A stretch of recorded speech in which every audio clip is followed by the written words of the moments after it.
윤석열 대통령이 문재인 정부의 탈원전 정책을 겨냥해 바보 같은 짓이라고 말했습니다. 그러면서 탈원전 정책을 폐기할 것을 거듭 강조했는데요. 이에 대해 김종화 신부는 윤석열 정부의 움직임이 바보 같은 짓이라고 비판했습니다. 맹영균 기자가 보도합니다. 경남 창원 두산 에너빌리티 본사를 찾은 윤석열 대통령, 문재인 정부의 탈원전 정책을 작심 비판했습니다.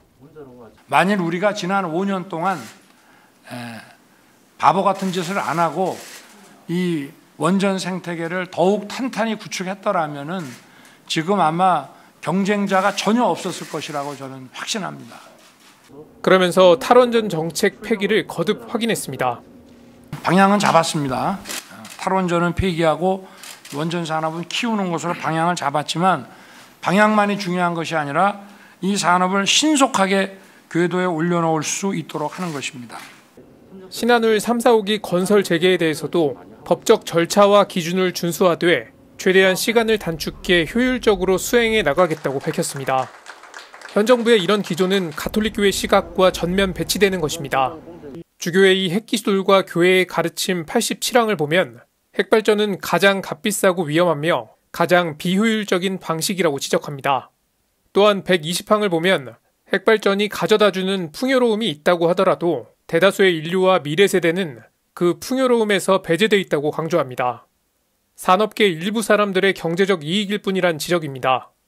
윤 대통령 발언에 대해 작은 형제회 김종화 신부는 오히려 현 정부의 움직임이 바보 같다고 지적했습니다. 핵발전은 친환경, 대체할 수 있는 대체 에너지가 아니다라는 것을 기후 입상단체에서도 다 같이 이야기를 하고 있습니다. 네. 제가 볼 때는 윤석열 정부 자체가 바보 같은 짓이죠, 사실. 그러면서 당장의 경제 성장만을 외치는 우리 사회 분위기가 정부 정책을 견인하고 있다고 지적했습니다. 이어 김 신부는 가톨릭교회 구성원들을 향해서도 안타까움을 표명했습니다.